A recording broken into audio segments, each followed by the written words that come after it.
دل سے دین کی باتیں کے معزز ناظرین، السلام علیکم رحمۃ اللہ وبرکاتہ۔ پیارے سامعین، دنیا میں جتنے بھی انسان گناہوں میں ڈوبے ہیں وہ اپنے نفس کی وجہ سے، اور نفس کو کون بہکاتا ہے؟ انسان کو گناہوں سے میں ڈوبنے کے لیے کون کہتا ہے؟ شیطان۔ تو شیطان ہر انسان کے پاس آتا ہے، لیکن شیطان انسان کے پاس کس شکل میں آتا ہے؟ آئیے سنتے ہیں مفتی سلمان اجہری کا یہ بیان۔ یہ مت سمجھنا کہ شیطان کوئی ایک بھیانک تصویر میں تمہارے سامنے آئے گا تو اس وقت تم دیکھ کر پہچانو گے، بلکہ شیطان کسی بھی لبادے میں آ سکتا ہے، کسی بھی شکل میں آ سکتا ہے۔ کبھی وہ دوست کی شکل میں آتا ہے، کبھی بھائی کی شکل میں، کبھی کسی بوڑھے کی شکل میں، کبھی بچے کی شکل میں، اور کبھی عورتوں کی شکل میں آتا ہے۔ لیکن یہ اور بات ہے کہ ہم جو ہے پہچان نہیں پاتے اور اس کے ساتھ اس کے داؤ میں ملوث ہو جاتے ہیں اور شکار ہو جاتے ہیں۔ سورہ اعراف کی تلاوت کی ہے آج۔ سورہ اعراف میں خاص طور پر اگر آپ دیکھیں گے تو سیدنا آدم علیہ السلام کے تخلیق یعنی آپ کی پیدائش کے بعد کے معاملات کو تفصیلاً یہاں پر ذکر کیا گیا ہے۔ ہوا کیا کیا تھا؟ میں نے پہلے پارے کی تفسیر میں غالباً حضرت آدم علیہ السلام کی ولادت اور تخلیق کے بارے میں بتایا تھا۔ آپ کو پیدا کرنے کے بعد اللہ تبارک و تعالیٰ نے تعالیٰ فرماتا ہے وَلَقَدْ خَلَقْنَاكُمْ ثُمَّ صَوَّرْنَاكُمْ، ہم نے تمہیں پیدا کیا اور پھر اچھی تصویر تمہیں اچھی صورت میں رکھا۔ ثُمَّ قُلْنَا لِلْمَلَائِكَةِ اسْجُدُوا لِآدَمَ، پھر سارے فرشتوں سے کہ آدم کو سجدہ کرو، تو اس میں سب نے سجدہ کیا سوائے ابلیس کے۔ اب اس کا تذکرہ یہاں سے شروع ہوتا ہے۔ ابلیس کا، شیطان لعین کا ہمارے ساتھ جو معاملہ چلا ہے بالکل صحیح فرمایا، وہ اب تک چل رہا ہے اور قیامت تک چلتا رہے گا۔ کیا ہوا کیا تھا جو اتنا بڑا وہ دشمن بن گیا؟ اللہ تبارک و تعالیٰ نے جب حکم فرمایا تو اس نے اکڑ دکھائی، غرور دکھایا، اور اس نے یہ کہا کہ میں اس آدم کو سجدہ نہیں کروں گا کیونکہ تو نے مجھے آگ سے بنایا ہے اور اس کو مٹی سے بنایا ہے۔ تو آگ بلند ہوتی ہے اور مٹی نیچے رہنے والی چیز ہے، میں کیسے اس کو سجدہ کروں؟ اس نے اپنی عقل کی طرف توجہ دی، یہ نہیں دیکھا کہ حکم خدا حکم کس کا ہے؟ اللہ رب العزت کا حکم ہے۔ ہمیشہ ایک بات یاد رکھیں کہ ہر چیز پر اپنے عقل کے گھوڑے نہیں دوڑانے چاہیے۔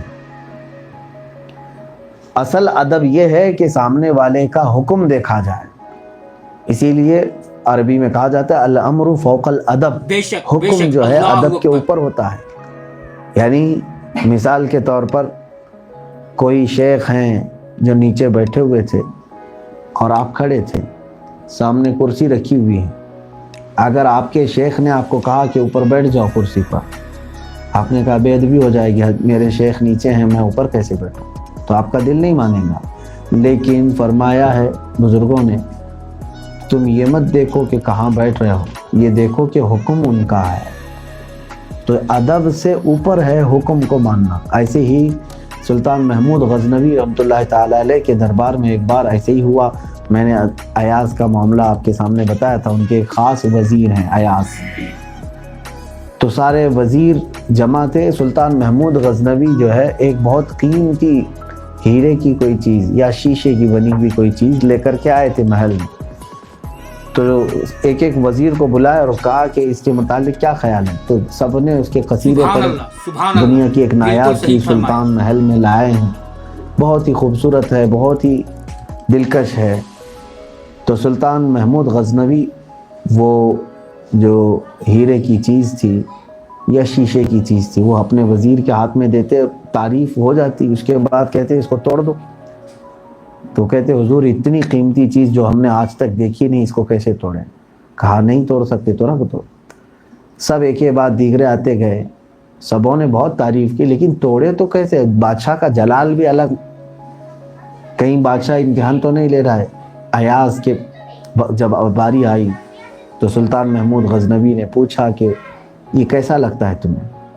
کہا کہ حضور آپ نے پسند کیا ہے تو وہ اچھا ہی ہے، سبحان اللہ، میں آپ کا خادم ہوں اور آپ کا غلام ہوں، بہت خوبصورت ہے، میرا اپنا نظریہ نہ پوچھیں، آپ کی پسند جو ہے وہ سب سے بہتر ہے۔ کہا اس کو اٹھاؤ اور توڑ دو۔ ایاز نے اٹھایا اور توڑ دیا۔ سارے محل میں ایک گونج اٹھی کہ بیوقوف تھا یہ شخص، اتنی قیمتی چیز کو اٹھا کر کے اس نے توڑ دیا۔ تو محمود غزنوی بھی کھڑے ہو گئے اپنی کرسی سے اور کہا ایاز تمہیں یہ نہیں خبر کہ کتنی قیمتی چیز تم نے توڑا ہے؟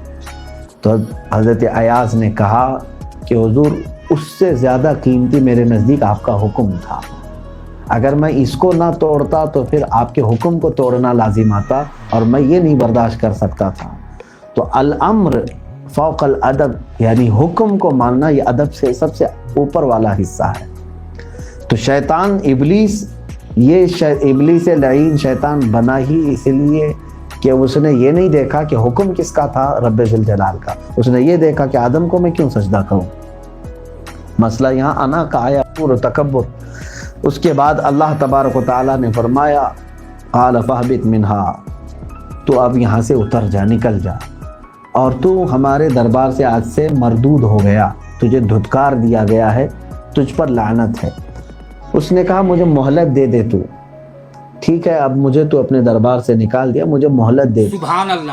تو اللہ تعالیٰ نے فرمایا ٹھیک ہے تجھے قیامت تک کی میں عمر دیتا ہوں، مہلت دیتا ہوں۔ اب اس کے بعد اس نے جو چیلنج کیا وہ یہ آیتیں میں پڑھ رہا ہوں آپ کے سامنے۔ وہ کہتا ہے قال فبما اغویتنی لاقعدن لهم صراطک المستقیم، وہ کہتا ہے کہ میں جو ہے تیرے سیدھے راستے پر بیٹھ جاؤں گا، ضرور بیٹھوں گا، چیلنج کے ساتھ۔ ثم لآتینہم من بین ایدیہم ومن خلفہم وعن ایمانہم وعن شمائلہم ولا تجد اکثرہم شاکرین، پھر میں ان کے سامنے سے آؤں گا، دائیں سے آؤں گا، پیچھے سے آؤں گا، بازو سے آؤں گا، بائیں سے آؤں گا اور انہیں گمراہ کروں گا۔ اے مولا تو تیرے بندوں میں شکر کرنے والے بندے نہیں پائے گا۔ یہ ابلیس لعین کب چیلنج کر رہا ہے؟ جب حضرت آدم علیہ السلام کی ولادت ہوئی ہے، پیدائش کا مسئلہ ہے، اس وقت اس نے چیلنج کیا کہ میں ان کو چاروں طرف سے آ کر کے گمراہ کروں گا۔ آج ابلیس لعین اس کام پر پوری طرح سے کاربند ہے، پابند ہے، وہ کبھی ہمارے دائیں سے، کبھی بائیں سے، کبھی سامنے سے، کبھی پیچھے سے۔ یہ مت سمجھنا کہ شیطان کوئی ایک بھیانک تصویر میں تمہارے سامنے آئے گا تو اس وقت تم دیکھ کر پہچانو گے، بلکہ شیطان کسی بھی لبادے میں آ سکتا ہے، کسی بھی شکل میں آ سکتا ہے۔ کبھی وہ دوست کی شکل میں آتا ہے، کبھی بھائی کی شکل میں، کبھی کسی بوڑھے کی شکل میں، کبھی بچے کی شکل میں، اور کبھی عورتوں کی شکل میں آتا ہے۔ لیکن یہ اور بات ہے کہ ہم جو ہے پہچان نہیں پاتے اور اس کے ساتھ اس کے داؤ میں ملوث ہو جاتے ہیں اور شکار ہو جاتے ہیں۔ اب اس کے بعد جو معاملات تھے وہ یہ ہے، اللہ تبارک و تعالیٰ نے اس سے کہا کہ ٹھیک ہے تو بہکا لے، جتنے لوگوں کو بہکانا ہے بہکا لے۔ اللہ نے بھی ایک وعدہ فرما دیا لمن تبعک منہم لأملأن جہنم منکم اجمعین، یاد رکھ کہ جو بھی تیری پیروی کرے گا، جو تیرے پیچھے چلے گا، تیرے ذریعے سے اور تیرے پیروکاروں سے میں پوری جہنم کو بھر دوں گا۔ اللہ تعالیٰ نے فرمایا کہ جو تیرے پیچھے چلا اس کو میں جہنم میں داخل کروں گا۔